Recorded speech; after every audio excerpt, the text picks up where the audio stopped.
La cajera del banco me pasó 5.000 euros en efectivo que no eran míos y dijo, «Solo tómalo y vete». Sus manos temblaban mientras deslizaba la pila de billetes de 100 por el mostrador, sus ojos disparándose hacia las cámaras de seguridad en el techo antes de volver a posarse en mí con intensidad desesperada. Había entrado para depositar mi cheque de nómina, un recado rutinario de martes por la mañana que debería haber tomado 5 minutos. Ahora estaba en la ventanilla 3 con 5.000 euros que no pedí, y una mujer que nunca había visto antes me miraba como si fuera su última oportunidad de algo. «Creo que ha habido un error», dije, empujando el dinero de vuelta hacia ella. «Solo estoy aquí para depositar este cheque de 850 euros». No tocó el efectivo.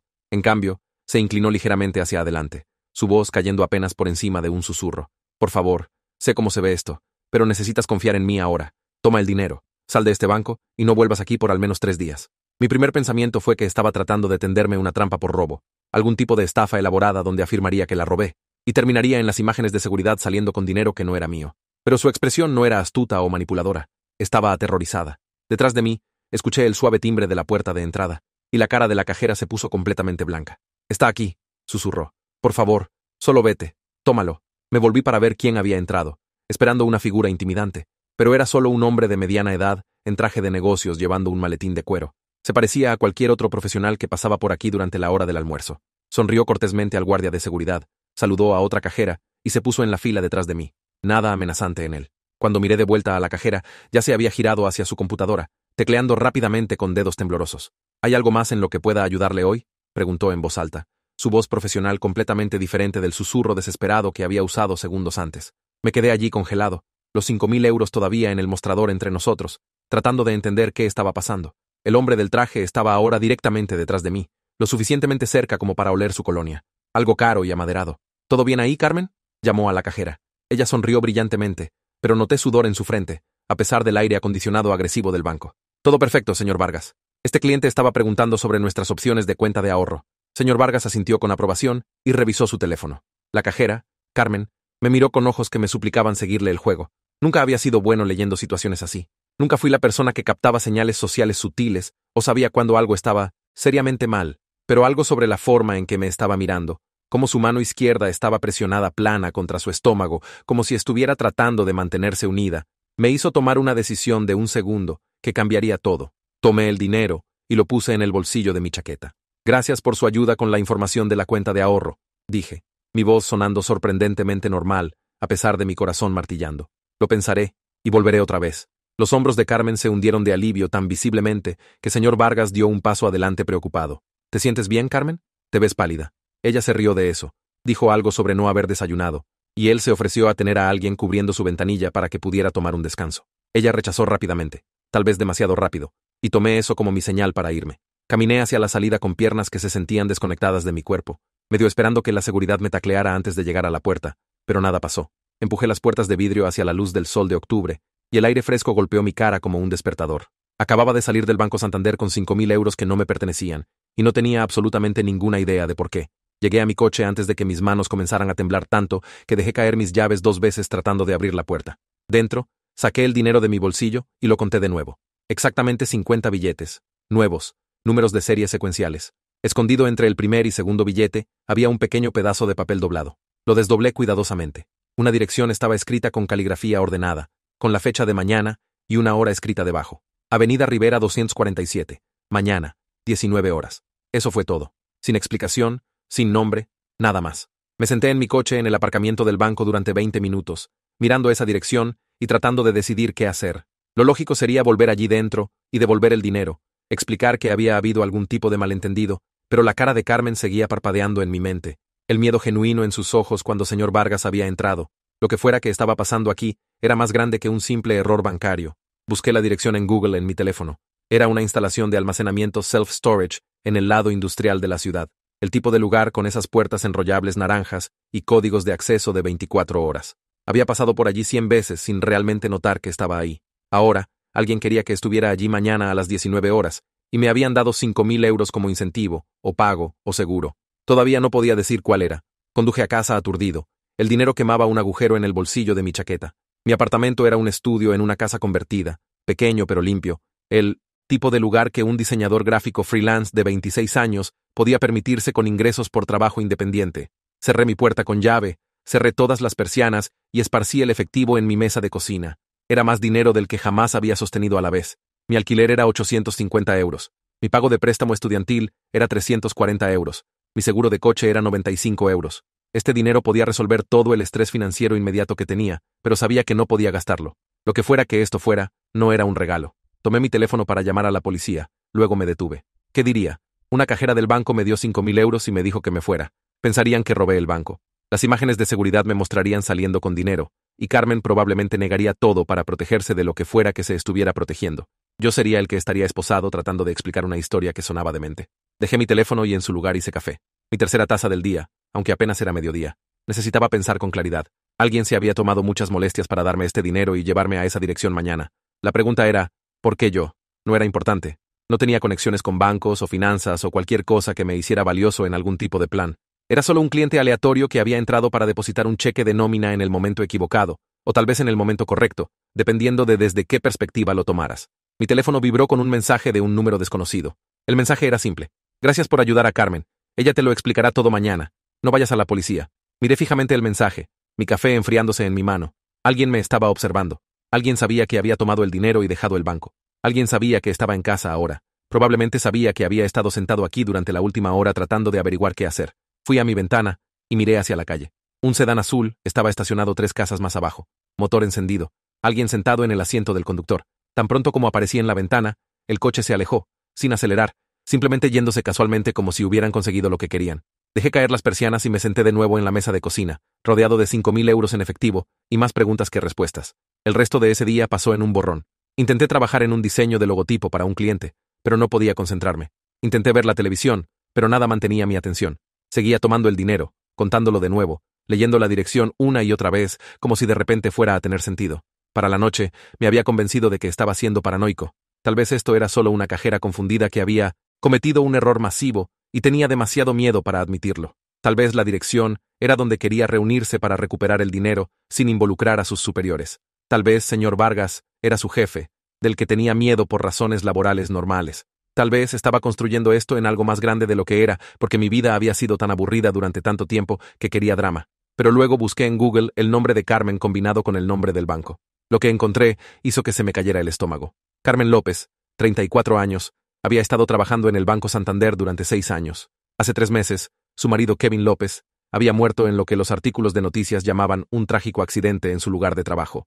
Había sido gerente de obra y aparentemente algún equipo había funcionado mal y había sido asesinado instantáneamente. Los artículos mencionaban que la inspección de trabajo estaba investigando, que la empresa expresaba profundas condolencias, que Carmen quedaba atrás con 2 niños pequeños. Seguí leyendo, profundizando en la historia.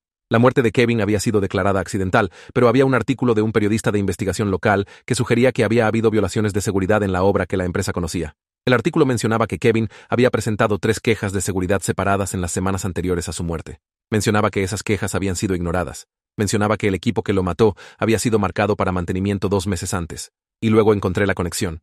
La empresa de construcción para la que Kevin había trabajado, Vargas Construcciones, propiedad y operada por la familia Vargas, que había sido prominente en la comunidad empresarial de nuestra ciudad durante 3 generaciones. Abrí el sitio web de la empresa y hice clic en la página sobre nosotros. Había una foto del equipo de liderazgo, y mi sangre se heló. El segundo desde la izquierda era señor Vargas, el hombre que había entrado en el banco hoy. Su nombre completo era Dylan Vargas, vicepresidente de operaciones en Vargas Construcciones, el hombre del que Carmen había estado aterrorizada, el hombre cuya presencia la había hecho palidecer y temblar. Ahora las piezas estaban comenzando a encajar de una manera que me enfermaba. Kevin López muere en un accidente en una obra de Vargas Construcciones. 3 meses después, su viuda está trabajando en un banco cuando Dylan Vargas, un vicepresidente de esa misma empresa, entra regularmente, y ella tiene tanto miedo de él que entrega 5.000 euros a un completo extraño y les ruega que se vayan. Pasé el resto de la noche cayendo en madrigueras de internet, descubriendo todo lo que podía sobre la familia Vargas y su empresa de construcción. Valían millones. Habían construido la mitad de los bienes raíces comerciales de la ciudad en los últimos 20 años, y tenían notablemente pocas demandas considerando el tamaño de su operación.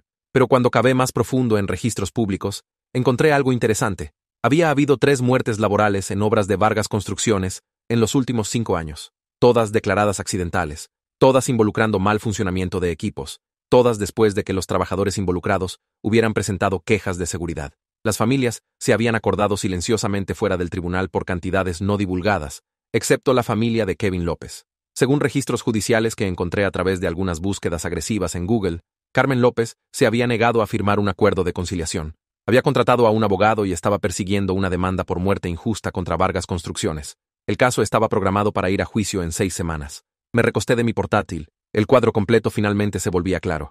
Carmen no solo tenía miedo de Dylan Vargas porque estaba asociado con la muerte de su marido. Tenía miedo porque estaba activamente demandando a la empresa de su familia y él se presentaba en su lugar de trabajo. Eso era intimidación, tal vez acoso, y de alguna manera me había involucrado en lo que estaba pasando entre ellos. Los 5.000 euros, la dirección, la reunión de mañana. Todo estaba conectado con esta demanda. Simplemente no sabía cómo todavía. Intenté dormir esa noche, pero no pude. Cada vez que cerraba los ojos, veía la cara aterrorizada de Carmen. Escuchaba su susurro desesperado rogándome que solo tomara el dinero y me fuera. A las 3 de la madrugada, salí de la cama y conté el efectivo de nuevo, como si fuera a ser diferente esta vez. Todavía 5.000 euros, todavía billetes secuenciales, todavía quemando un agujero a través de mi conciencia, porque sabía ahora que esto no era solo raro, esto era peligroso. Al día siguiente en el trabajo, no podía concentrarme en nada. Tuve una reunión con un cliente a las 10 de la mañana, durante la cual me desconecté completamente, y tuvieron que preguntarme 3 veces si había escuchado sus comentarios sobre los conceptos de marca. Me disculpé, culpé a no haber dormido bien, y prometí tener revisiones para el viernes. Tan pronto como se fueron, abrí la dirección de nuevo. Avenida Rivera 247, instalación de almacenamiento, 19 horas. 7 horas desde ahora. Todavía no había decidido si realmente iba a ir. Parte de mí quería enviar el dinero de vuelta al banco con una nota anónima y pretender que esto nunca había pasado, pero otra parte de mí, la parte que había estado sonámbula a través de la vida durante los últimos años, trabajando en los mismos trabajos freelance, viviendo en el mismo apartamento pequeño, saliendo con las mismas personas decepcionantes en las mismas aplicaciones aburridas, esa parte de mí quería saber de qué se trataba esto. Esa parte de mí quería ayudar a Carmen si estaba en problemas. Esa parte de mí estaba cansada de ser irrelevante.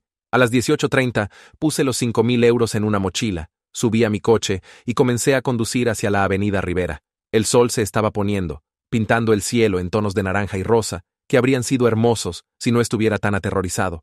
La instalación de almacenamiento era exactamente lo que había esperado.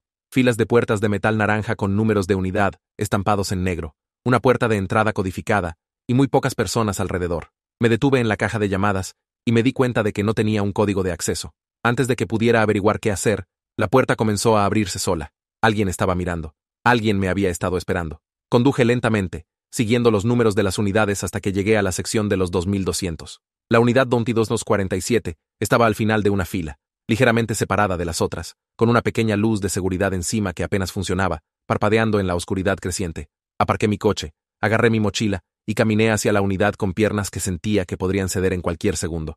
La puerta enrollable ya estaba abierta unos 30 centímetros, justo lo suficiente para ver luz dentro. Me agaché y miré debajo, viendo lo que parecía una mesa plegable y algunas sillas. Nada amenazante. «Hola», llamé, mi voz vergonzosamente temblorosa. «Entra», respondió una voz de mujer. No la voz de Carmen. Alguien mayor, más áspera.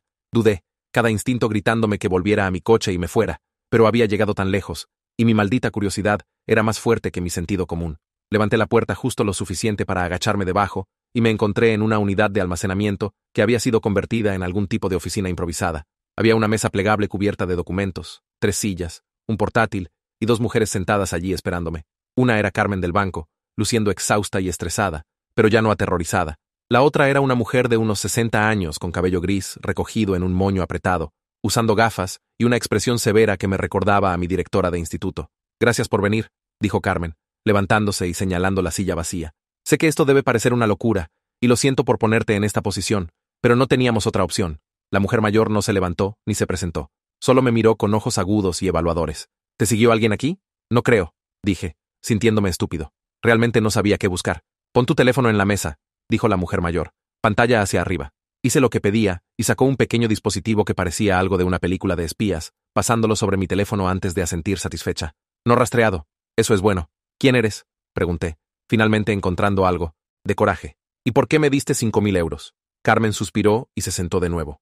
«Mi nombre es Carmen López. Hace 3 meses, mi marido Kevin fue asesinado en una obra propiedad de Vargas Construcciones. Están afirmando que fue un accidente, pero sé que no lo fue. Kevin había estado reportando violaciones de seguridad durante semanas, y lo ignoraron. Cuando amenazó con ir a la inspección de trabajo él mismo, lo despidieron. 2 días después, lo llamaron de vuelta. Dijeron que habían cometido un error. Lo volvieron a contratar. 3 días después de eso, estaba muerto». La mujer mayor retomó la historia. «Mi nombre es Beatriz Sánchez. Solía trabajar como inspectora de seguridad para la ciudad. Hace 15 años, presenté un informe sobre múltiples violaciones en una obra de Vargas Construcciones. Mi informe fue enterrado. Fui presionada para cambiar mis hallazgos, y cuando me negué, perdí mi trabajo. 6 meses después, mi hija estaba trabajando como contable para una empresa que hacía negocios con Vargas Construcciones. Encontró algunas irregularidades financieras y las reportó a su supervisor. Una semana después, murió en un accidente de atropello y fuga que nunca fue resuelto. Sentí mis manos entumecerse. ¿Crees que los Vargas mataron a tu hija? La expresión de Beatriz no cambió. Sé que lo hicieron, igual que mataron a Kevin López, igual que han matado o arruinado a cualquiera que haya intentado exponer lo que realmente están haciendo. La familia Vargas no solo construye edificios, dirigen una operación sistemática de fraude, soborno e intimidación que lleva 3 décadas, y cualquiera que se interponga en su camino desaparece. Carmen sacó una carpeta de la pila en la mesa y la abrió. Durante los últimos 3 meses, he estado recopilando pruebas para mi demanda por muerte injusta, pero también he estado encontrando pruebas de algo mucho más grande. Dylan Vargas ha estado viniendo a mi banco regularmente, y lo he estado observando. Ha estado moviendo dinero, grandes cantidades de maneras que no tienen sentido para un negocio de construcción legítimo. He estado documentando todo, tomando fotos de sus registros de transacciones cuando no está mirando, copiando números de cuenta. Sacó una pila de papeles cubiertos de secciones resaltadas y notas escritas a mano. El problema es que no puedo simplemente ir a la policía con esto. Los Vargas tienen a la mitad del departamento de policía en su nómina. No puedo ir a la Policía Nacional sin pruebas más concretas, y no puedo seguir investigando sin que se den cuenta. Ahí era donde yo entraba, aparentemente. Dylan Vargas se ha vuelto más agresivo últimamente, continuó Carmen. Se presenta en el banco justo antes del cierre. Se queda en mi ventanilla más tiempo del necesario. Hace preguntas personales sobre mis hijos. Ayer, me dijo que espera que mis problemas legales se resuelvan rápidamente porque sería terrible si algo más trágico le pasara a mi familia. Fue entonces cuando supe que necesitaba sacar esta evidencia de mis manos inmediatamente. Beatriz se inclinó hacia adelante. Necesitamos a alguien que no esté conectado con nada de esto. Alguien que los Vargas no conozcan, que no haya sido parte de la investigación, que pueda guardar esta evidencia de manera segura hasta que estemos listas para hacer nuestro movimiento. Los 5.000 euros son dinero real, dijo Carmen. Son de mis propios ahorros. Te estoy pagando para que guardes esta evidencia durante los próximos 3 días. Después de eso, Beatriz tiene un contacto en una agencia federal que está dispuesto a escuchar, pero necesitamos mantener todo oculto hasta entonces. Si los Vargas descubren lo que tenemos, lo destruirán, y probablemente a nosotras también. Miré la carpeta en la mesa, luego a estas 2 mujeres que me estaban confiando algo que aparentemente podría hacer matar a la gente. Porque yo, ni siquiera me conocéis. Exactamente, dijo Beatriz. No eres nadie. Sin ofender, pero no tienes conexión con los Vargas, ninguna participación en la industria de la construcción, ningún miembro de la familia en las fuerzas del orden. Eres una persona aleatoria que entró en un banco en el momento correcto. Eso es lo que te hace perfecto. Nunca te verán venir. Me senté allí por un largo momento, procesando todo. Esto era una locura. Debería irme ahora mismo, devolver el dinero y pretender que esta conversación nunca sucedió. Debería volver a casa, a mi aburrido apartamento estudio y a mi trabajo de diseño freelance y a mi vida sin importancia. Pero seguía pensando en Kevin López, en la hija de Beatriz, en todas las personas que los Vargas habían lastimado. ¿Qué hay en la carpeta?, pregunté. Carmen sonrió por primera vez desde que la conocí. Todo. Registros bancarios que muestran lavado de dinero. Correos electrónicos de Dylan Vargas discutiendo sobornos a funcionarios de la ciudad. Evidencia de violaciones del código que se están encubriendo. Testimonio de trabajadores de la construcción que fueron amenazados al silencio. Prueba de que el equipo que mató a mi marido había sido saboteado deliberadamente. Si tienen razón sobre todo esto, ¿por qué nadie los ha detenido ya? Porque los Vargas son muy buenos en hacer desaparecer problemas, dijo Beatriz. Lo han estado haciendo durante 30 años. Saben exactamente cuánto pagar a la gente, exactamente a quién amenazar, exactamente cuándo retroceder y cuándo presionar más. Han construido un sistema completo de protección alrededor de ellos, pero los sistemas pueden romperse si sabes dónde golpear. Sacó una memoria USB y la puso en la mesa. Todo en esta carpeta está aquí, y más. Grabaciones de audio, imágenes de video, extractos bancarios, correos electrónicos internos. Dentro de 3 días, esto va a personas que realmente pueden hacer algo con ello. Hasta entonces, necesitamos que se mantenga oculto. ¿Puedes hacer eso? Tomé la memoria USB. Era pequeña, negra, discreta. Parecía el tipo de cosa que usaba para respaldar archivos de clientes, no algo que pudiera derribar a una familia corrupta y posiblemente hacer que me mataran. ¿Y si descubren que tengo esto? ¿Y si Dylan Vargas aparece en mi apartamento? No lo hará, dijo Carmen. Hemos sido cuidadosas. Las imágenes de seguridad del banco te muestran depositando tu cheque y yéndote. Nada inusual. Los 5.000 euros te fueron dados bajo el mostrador. Ninguna cámara lo captó. Por lo que todos saben, eres solo un cliente regular. Pero me enviaste un mensaje ayer. Alguien podría rastrearlo. Beatriz levantó un teléfono. Teléfono desechable. No rastreable. No somos aficionadas. Hemos estado planeando esto durante meses. Solo necesitábamos a la persona adecuada en quien confiar, y apareciste exactamente en el momento correcto. Miré la memoria USB en mi mano, luego los 5.000 euros en mi mochila, luego a estas 2 mujeres que eran increíblemente valientes o completamente locas. y tomé la segunda decisión de un segundo que cambiaría todo. Vale, dije. Lo haré. 3 días.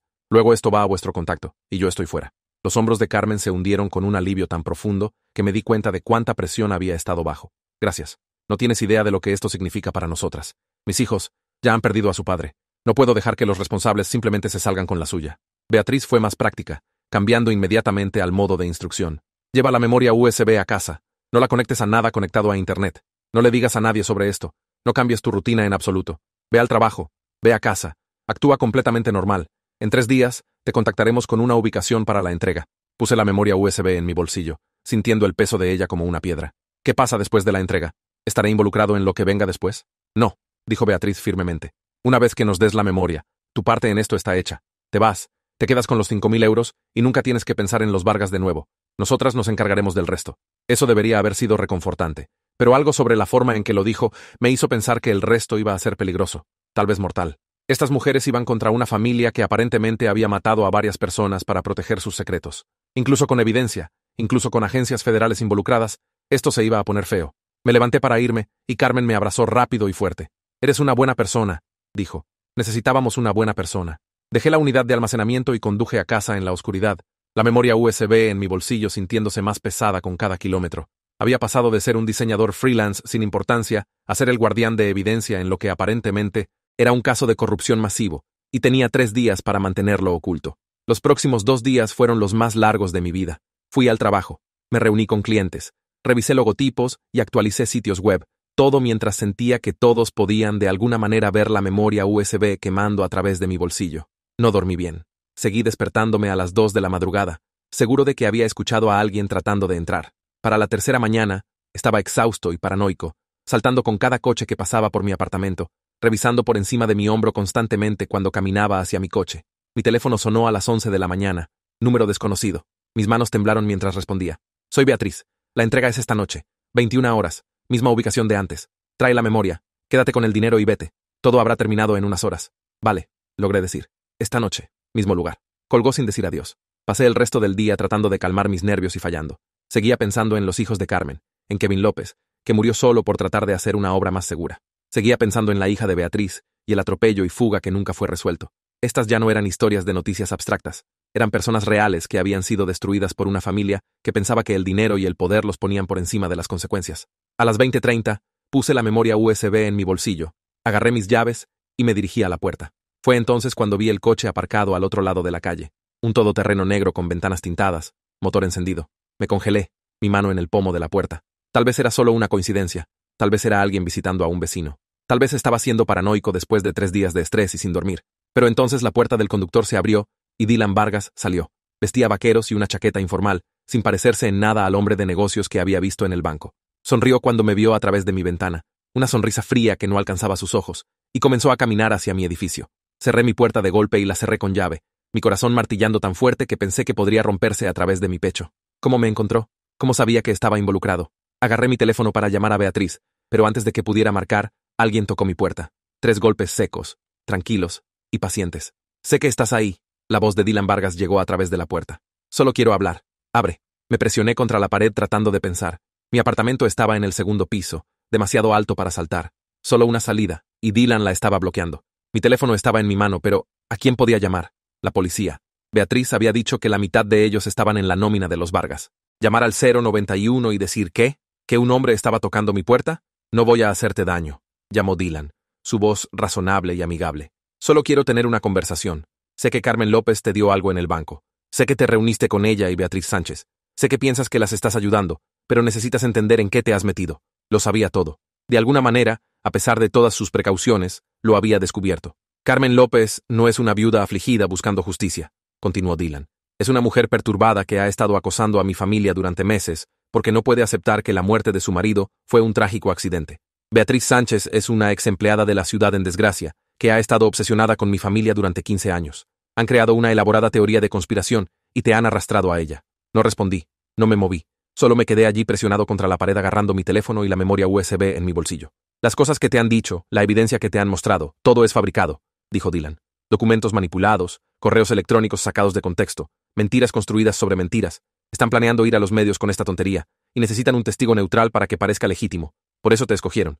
Eres un peón en su juego. Sonaba tan razonable, tan preocupado. Si no hubiera pasado los últimos 3 días investigando a su familia, no hubiera visto el patrón de muertes y encubrimientos, no hubiera mirado a los ojos de Carmen y visto terror real, podría haberle creído. Voy a dejar mi tarjeta de visita debajo de tu puerta, dijo Dylan.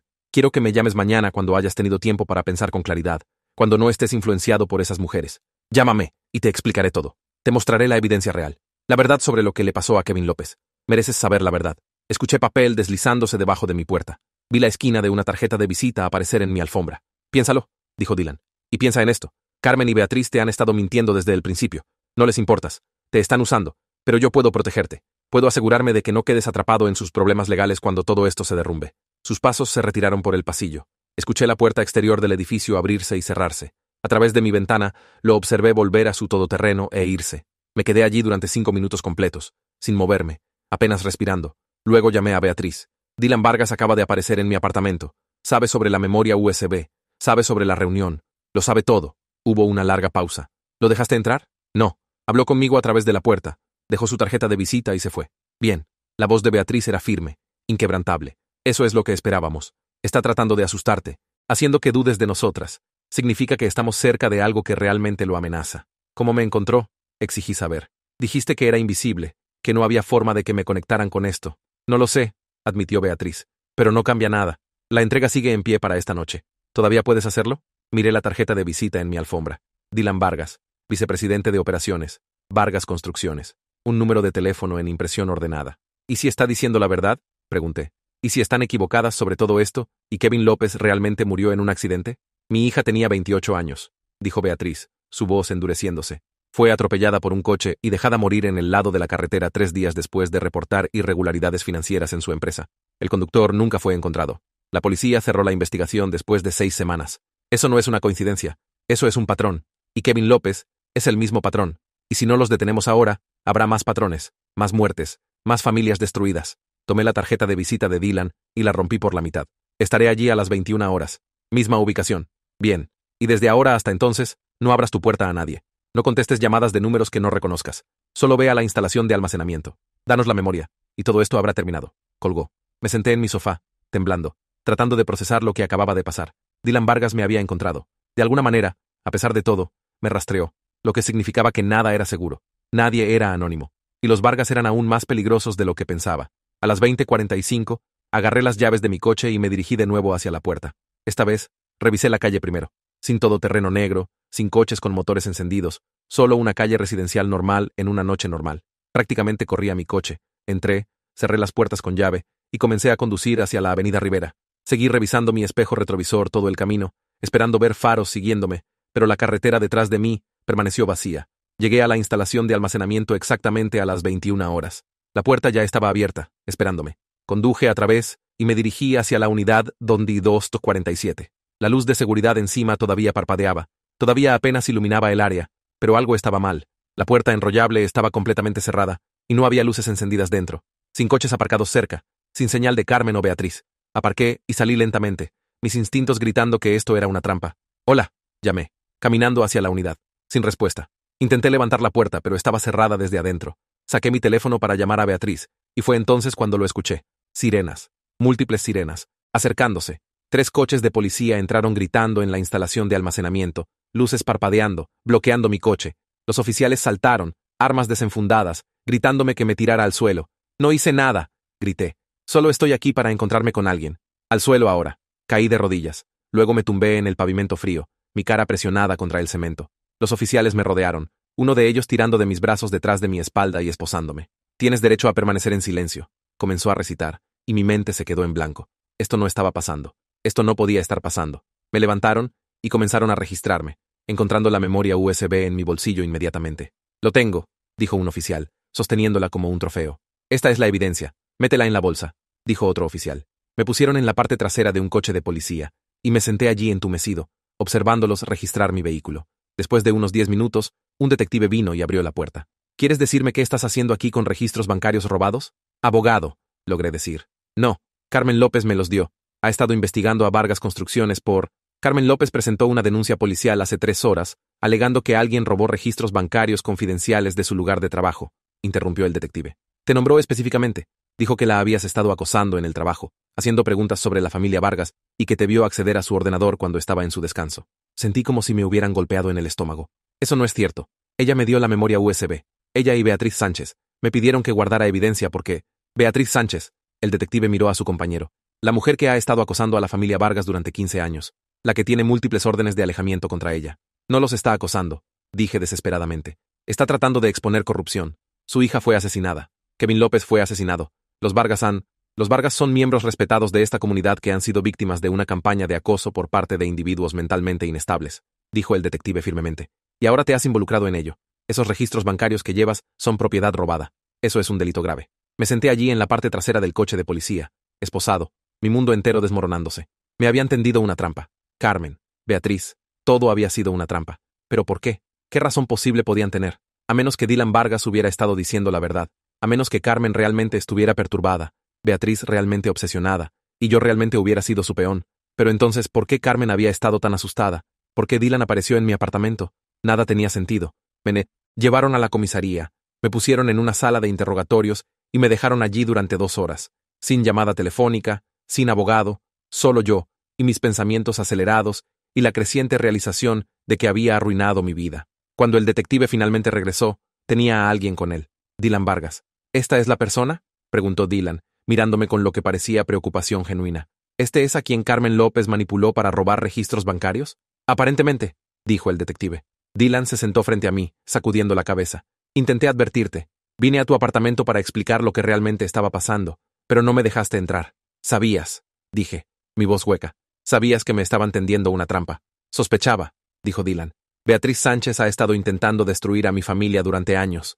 Ya nos ha costado cientos de miles en honorarios legales defendiéndonos de sus acusaciones infundadas. Cuando descubrí que había involucrado a Carmen y luego vi a Carmen hablando contigo en el banco, lo entendí. Intenté detenerte antes de que te metieras demasiado profundo, pero... se interrumpió, viéndose genuinamente arrepentido.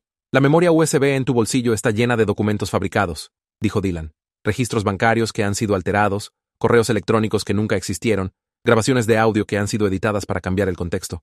Beatriz Sánchez ha estado creando esta evidencia durante años, siempre buscando la oportunidad correcta para liberarla, y necesitaba a alguien como tú, alguien sin conexiones con nada de esto para hacer que parezca legítimo. Me sentí enfermo. Los 5.000 euros, probablemente robados, dijo Dylan, o dinero que Beatriz había estado ahorrando durante años para exactamente este propósito. Necesitaba hacerlo lo suficientemente real como para que lo creyeras, te comprometieras, y funcionó. Fuiste la víctima perfecta. El detective se inclinó hacia adelante. Aquí es donde estás ahora mismo. Estás en posesión de registros bancarios robados. Puedes ser acusado de robo, potencialmente fraude, conspiración. Estás mirando a un tiempo de prisión serio. Pero no lo sabía, dije desesperadamente. Pensé que estaba ayudando a alguien. Pensé, la ignorancia no es una defensa, dijo el detective. Tomaste dinero, tomaste documentos confidenciales. Estabas planeando distribuirlos. Esos son crímenes. Dylan levantó una mano. Sin embargo, he hablado con los abogados de mi familia. Estamos dispuestos a considerar esto un caso de manipulación en lugar de intención maliciosa. Si cooperas completamente, si testificas sobre exactamente lo que te dijeron Beatriz Sánchez y Carmen López, si nos ayudas a construir un caso contra ellas por acoso y fraude, entonces probablemente podamos arreglar algo. Tal vez conseguir un trato donde cumplas tiempo mínimo, tal vez incluso solo libertad condicional. ¿Y si no coopero?, pregunté. Entonces tú asumes toda la culpa, dijo el detective. Y créeme, Beatriz y Carmen saldrán limpias. Han sido cuidadosas. Todo apunta a ti. Eres el que fue atrapado con los registros robados. Eres el que irá a prisión. Me senté allí tratando de entender cómo mi vida había pasado de normal a destruida en solo 3 días. Había querido ayudar.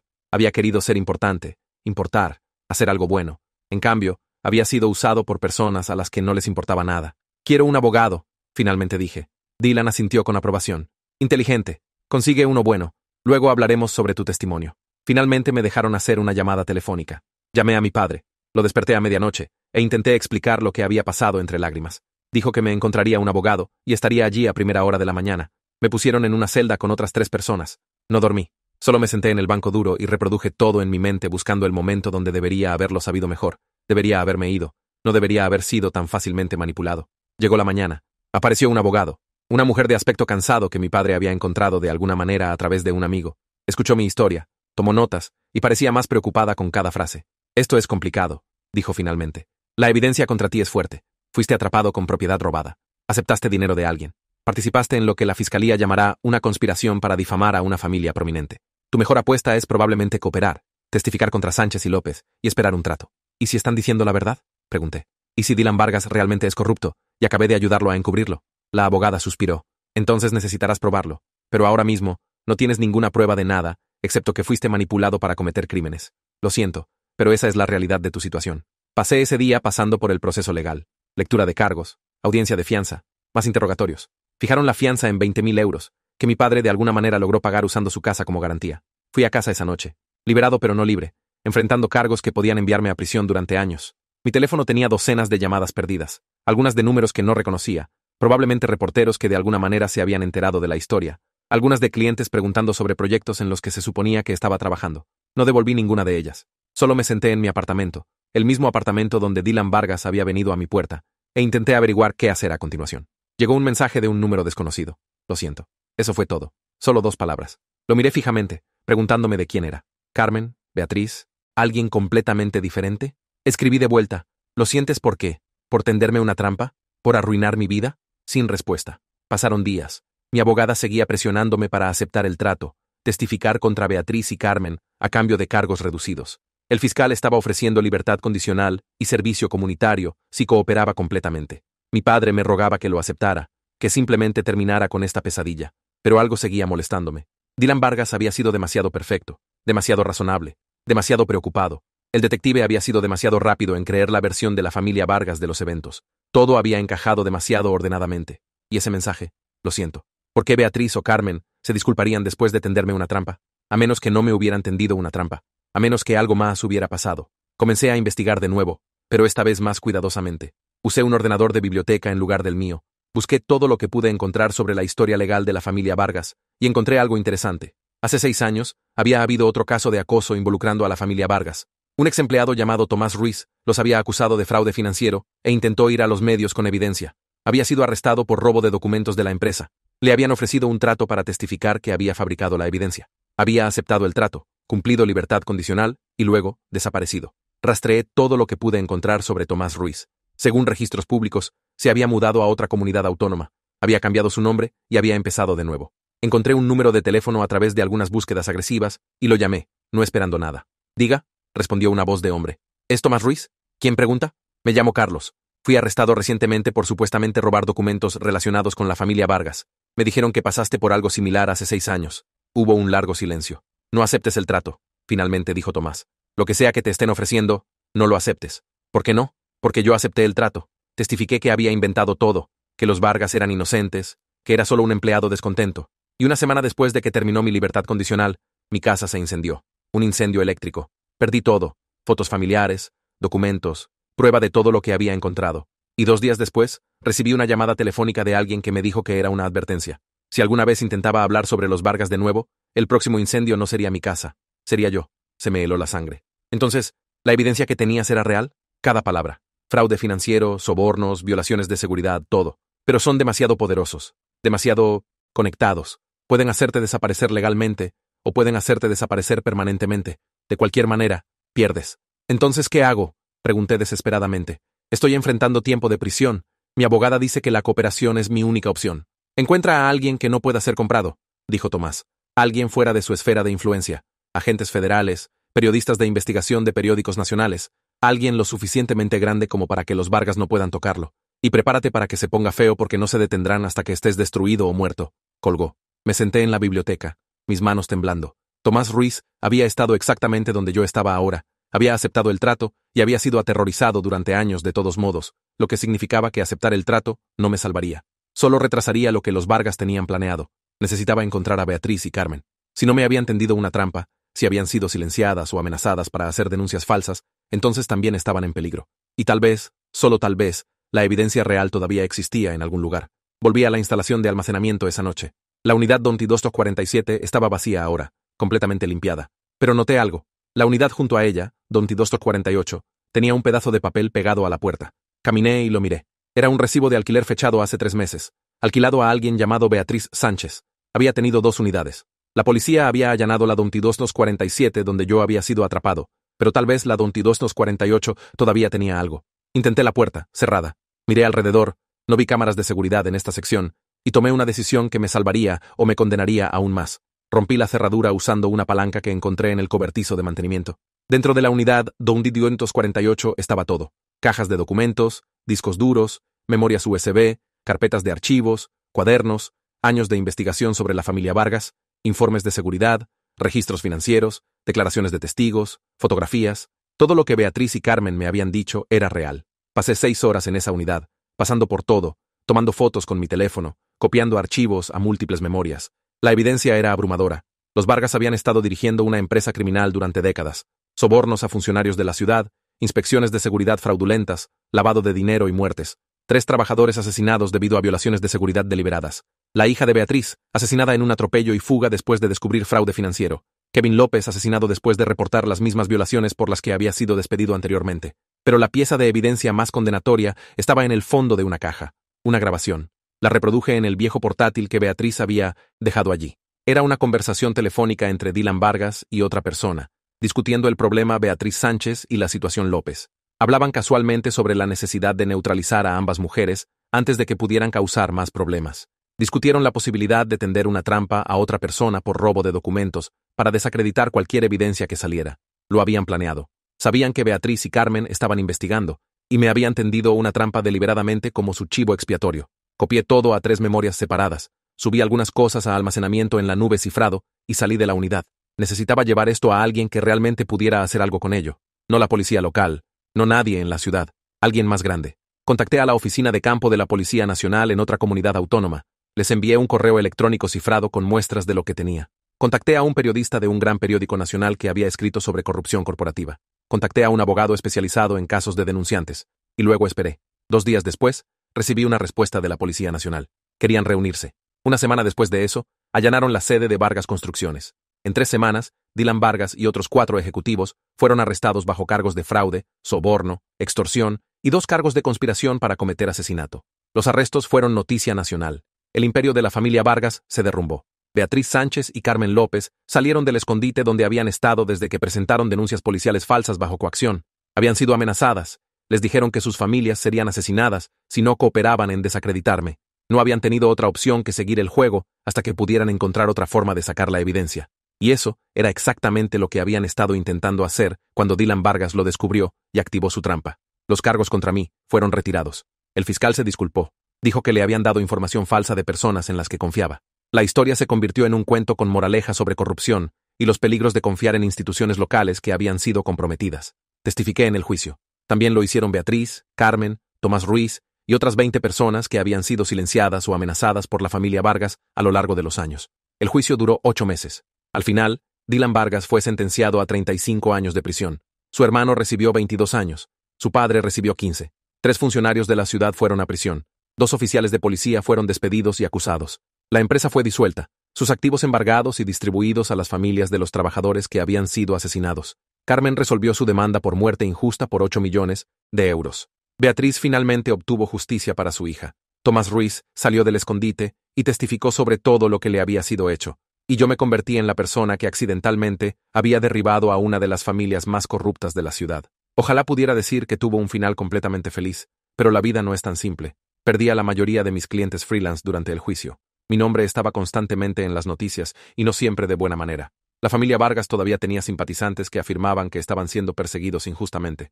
Recibí amenazas de muerte, tuve que mudarme de apartamento 2 veces, y pasé meses lidiando con trastorno de estrés postraumático de toda la experiencia. Pero también me hice amigo de Beatriz y Carmen.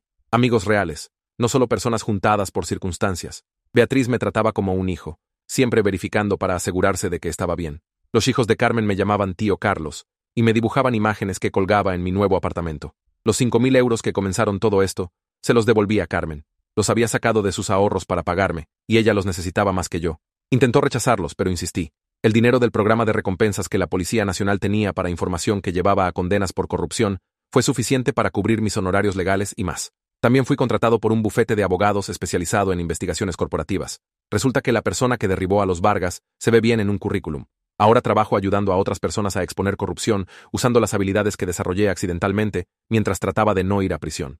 A veces tarde por la noche, pienso en ese momento en el banco cuando Carmen deslizó ese dinero por el mostrador y me rogó que solo lo tomara y me fuera. Pienso en lo fácilmente que podría haber dicho que no. Podría haber insistido en quedarme. Podría haber arruinado todo antes de que comenzara. Y pienso en la cara de Dylan Vargas cuando los agentes de la Policía Nacional le pusieron las esposas. el shock y la indignación de que alguien tan poderoso como él realmente pudiera enfrentar consecuencias. Me doy cuenta ahora de que no fui elegido al azar. Beatriz y Carmen habían estado observando el banco durante semanas, esperando a la persona adecuada. Alguien lo suficientemente joven para ser idealista, pero lo suficientemente mayor para ser creído. Alguien sin conexiones que pudiera pasar por debajo del radar de los Vargas. Alguien que entrara lo suficientemente regularmente para no ser sospechoso, pero no tan regularmente como para ser recordado. Era exactamente lo que necesitaban, y simplemente no lo sabía todavía. La cajera del banco me pasó 5.000 euros en efectivo que no eran míos y dijo, solo tómalo y vete. Y lo hice. Y cambió todo.